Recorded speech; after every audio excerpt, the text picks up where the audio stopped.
ಇವಾಗ ನಾವು ಗಾಡಿ ಓಡಿಸ್ತಾ ಇರುವಾಗ ಹೋರ್ಡಿಂಗ್ ಸಿಗುತ್ತೆ, ಅಲ್ಲಲ್ಲಿ ಹೋರ್ಡಿಂಗ್. ಒಂದು ಬೆಂಕಿಪಟ್ಟಣ ಅದನ್ನ ಸೇಲ್ ಮಾಡಬೇಕಾಗಿದ್ರು ಮಾರ್ಕೆಟಿಂಗ್ಗೆ ಒಂದು ಹೆಂಗಸು ಬೇಕಾಗಿದೆ.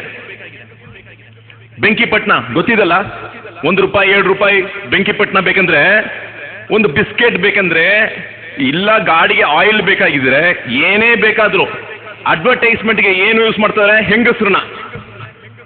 ಅದು ಹೆಂಗ್ ಡ್ರೆಸ್ ಮಾಡ್ಕೊಳ್ತಂದ್ರೆ ಮಿನಿ ಸ್ಕರ್ಟ್ಸು, ಟೈಟ್ಸು, ಟ್ರಾನ್ಸ್ಪರೆನ್ಸೀಸು, ಏನೇನೋ ಹೆಸರು ಕೊಡ್ತಾರೆ. ನಮ್ಮ ಸ್ಕೂಲ್ನಲ್ಲಿ, ನಮ್ಮ ಕಾಲೇಜ್ನಲ್ಲಿ ಓದ್ತಿರುವಾಗ GSS ಅಂತ ಒಂದು ಮ್ಯಾಥಮೆಟಿಕ್ ಟೀಚರ್, ಒಳ್ಳೆ ಟೀಚರ್ ಅವರು, GSS ಅಂತ, ನ್ಯಾಷನಲ್ ಕಾಲೇಜ್ ಜಯನಗರ್ನಲ್ಲಿ. ಕೋಪ ಬರುತ್ತೆ ಅವ್ರಿಗೆ. ಫಸ್ಟ್ ಡೇ ಬಂದ ತಕ್ಷಣ ಎಲ್ಲ ಬುಕ್ಕು ಎಲ್ಲ ಹಾರೋಯ್ತು, ಅಷ್ಟು ಕೋಪ ಅವ್ರಿಗೆ ಬರುತ್ತೆ. ಒಂದಿನ ಏನಾಯ್ತು, ಒಂದು ಸ್ಟೂಡೆಂಟ್ ಬಂದು ಫ್ರಂಟ್ ರೋಡ್ನಲ್ಲಿ ಕೂತ್ಕೊಂಡಿದ್ಲು, ಒಬ್ಬ ಹೆಂಗಸು. ಅವಳು ಏನಂದ್ರೆ ಒಂಥರ ಮಿನಿ ಸ್ಕರ್ಟ್ ಥರ ಹಾಕೊಂಡು ಬಂದಿದ್ಲು, ತೊಡೆ ಎಲ್ಲ ಕಾಣಿಸಂಗೆ. ಆಗ ಪಾಠ ಮಾಡ್ತಾ ಅವ್ರು ಹೇಳಿದ್ರು, ಏನಮ್ಮ ನಿನ್ನ ಕಾಲು ನೋಡ್ಲಾ ಇಲ್ಲ ಪಾಠ ಮಾಡ್ಲಾ ಅಂತ ಕೇಳಿದ್ರು.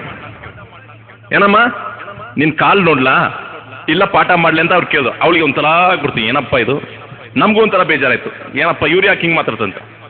ಆದರೆ ಇವತ್ತಿಗೆ ಹೋಗಿ ನೋಡಿ ಕಾಲೇಜಿನ ಪರಿಸ್ಥಿತಿ ಹೆಂಗಿದೆ.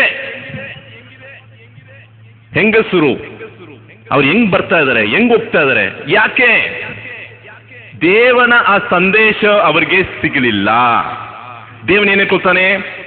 ಓ ಹೆಂಗಸರೇ, ಕುರಾನ್ನಲ್ಲಿ 33ನೇ ಅಧ್ಯಾಯದಲ್ಲಿ 59ನೇ ಸೂಕ್ತದಲ್ಲಿ ದೇವನೇ ಹೇಳ್ತಾನೆ, ನೀವು ಆಚೆ ಹೋಗುವಾಗ ಹೆಂಗಸರೇ ನಿಮ್ಮ ಬಾಡಿಯನ್ನು ಕಂಪ್ಲೀಟ್ ಆಗಿ ನೀವು ಕವರ್ ಮಾಡ್ಕೊಳ್ಳಿ.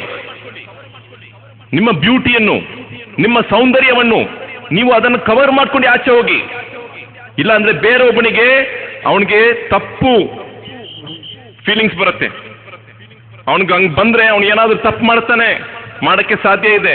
ಆದ್ರಿಂದ ಹೆಂಗಸರೇ, ನೀವು ಆಚೆ ಹೋಗುವಾಗ ಮರ್ಯಾದೆಯಿಂದ ನಿಮ್ಮ ಸೌಂದರ್ಯವನ್ನು ನೀವು ಕವರ್ ಮಾಡ್ಕೊಂಡು ಹೋಗಿ. ನಿಮ್ಗೆ ಯಾವುದೇ ಒಂದು ಇಂತಹ ಡ್ರೆಸ್ಸು, ಬಹಳ ಅಟ್ರಾಕ್ಟಿವ್ ಡ್ರೆಸ್ ಹಾಕೊಳ್ಬೇಕಂದ್ರೆ ಮನೆ ಒಳಗಡೆ ಹಾಕೊಳ್ಳಿ. ನಿಮ್ಮ ಅಣ್ಣ ತಮ್ಮಂದಿರ ಅವ್ರ ಪಕ್ಕ ನೀವು ಕೂತ್ಕೊಳ್ಳುವಾಗ ನೀವು ಅದನ್ನು ಹಾಕೊಳ್ಳಿ. ನಿಮ್ಮ ನಮ್ದ್ರೆ ನಿಮ್ಮ ಗಂಡಸು ಅಂದ್ರೆ ನಿಮ್ಮ ಗಂಡ ಪಕ್ಕ ಕೂತ್ಕೊಂಡಿರುವಾಗ ಅಂತ ಡ್ರೆಸ್ ಹಾಕೊಳ್ಳಿ, ತೊಂದರೆ ಇಲ್ಲ. ಆದರೆ ಆಚೆ ಹೋಗುವಾಗ ನೀವು ಹೇಗೆ ಹೋಗ್ಬೇಕಂತ ಇಸ್ಲಾಂ ಹೇಳ್ಕೊಳುತ್ತೆ. ಇವೆಲ್ಲ ಯಾಕೆ ಹೇಳ್ಕೊಳ್ತೀನಿ ಅಂದ್ರೆ, ದೇವನ ಸಂದೇಶ ಅದು ಏನಕ್ಕೋಸ್ಕರ ಅಂದ್ರೆ, ನಾವು ಈ ಪ್ರಪಂಚದಲ್ಲಿ ಶಾಂತಿಯನ್ನು ಪಡೆಯಲು ಅದು ಒಂದು ಕಾರಣವಾಗಿರುತ್ತೆ. ದೇವನ ಸಂದೇಶ ಪ್ರಕಾರ ನಾವು ಜೀವನ ಮಾಡ್ಕೊಂಡು ಹೋದ್ರೆ ಈ ಪ್ರಪಂಚದಲ್ಲಿ ಶಾಂತಿ ಸಿಗುತ್ತದೆ. ಅಂದ್ರೆ ಮನುಷ್ಯ ಏನ್ ಮಾಡ್ತಾನೆ, ಎಲ್ಲಿ ಶಾಂತಿ ಸಿಗುತ್ತದೆ, ಇಲ್ಲಿ ಸಿಗುತ್ತಾ, ಅಲ್ಲಿ ಸಿಗುತ್ತಾ, ಅಲ್ಲಿ ಹೋಗ್ತಾನೆ, ಇಲ್ಲಿ ಹೋಗ್ತಾನೆ, ಎಲ್ಲಾ ಕಡೆ ಹೋಗ್ತಾನೆ, ಆದ್ರೆ ದೇವನ ಕಡೆ ಹೋಗ್ತಿಲ್ಲ. ಇದೇ ಪ್ರಾಬ್ಲಮ್ ಆಗ್ತಿರೋದು. ಡಾಕ್ಟರ್ ಹತ್ರ ಹೋಗ್ತಾನೆ, ಡಾಕ್ಟರ್ ಏನಾದ್ರು ಹೇಳಿದ್ರೆ ಕೇಳ್ಕೊಳ್ತಾನೆ. ಅವನಿಗಿಂತ ಅತಿ ಬುದ್ಧಿವಂತ ಯಾರೇ ಹೇಳಿದ್ರು ಕೇಳ್ಕೊಳ್ಳೋಕೆ ತಯಾರಾಗಿದ್ದಾನೆ. ಆದರೆ ಎಲ್ಲರಿಗಿಂತ ಅತಿ ಜ್ಞಾನ ಉಳ್ಳವನು ದೇವನಾಗಿರುವಾಗ ಅವನ ಮಾತನ್ನು ಕೇಳಕ್ಕೆ ಯಾಕೆ ಅವನು ಮುಂದೆ ಬರೋದಿಲ್ಲ? ಇವತ್ತಿಗೆ ನೋಡಿ, ನಾನು ಹೇಳಿದಂಗೆ ಒಂದು ಬೆಂಕಿಪಟ್ಟಣವನ್ನು ಸೇಲ್ ಮಾಡಬೇಕಂದ್ರೆ ಒಂದು ಹೆಂಗಸನ್ನು ಹೋರ್ಡಿಂಗ್ನಲ್ಲಿ ಹಾಕ್ತಾರೆ. ನಮಗೆಲ್ಲ ಗೊತ್ತಿದೆ. ಅಡ್ವರ್ಟೈಸ್ಮೆಂಟ್ ನಲ್ಲಿ ಚಿಕ್ಕ ಮಕ್ಕಳಿಗೆ ಒಂದು ಬಿಸ್ಕೆಟ್ ಅನ್ನು ತೋರಿಸಿದ್ರೆ ಬಿಸ್ಕೆಟ್ ತಗೊಳ್ಬೇಕಂತ ಆಸೆ ಬರ್ತೇಲ್ವೋ?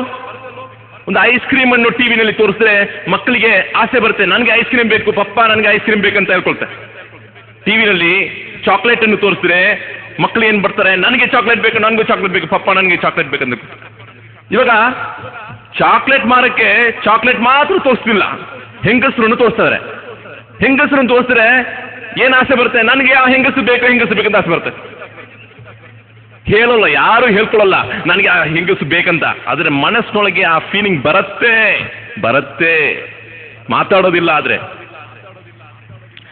ಇವತ್ತಿಗೆ ನಾನು ಹೇಳಬೇಕಾಗಿದ್ದು ಇದೆಲ್ಲ ಏನಂದ್ರೆ, ಸ್ಕೂಲ್ನಲ್ಲಿ 10th ಸ್ಟ್ಯಾಂಡರ್ಡ್ ಓದಕ್ಕೆ ಸ್ಕೂಲ್ಗೆ ಹೋಗ್ತಾರೆ, ಹೈಸ್ಕೂಲ್ನಲ್ಲಿ.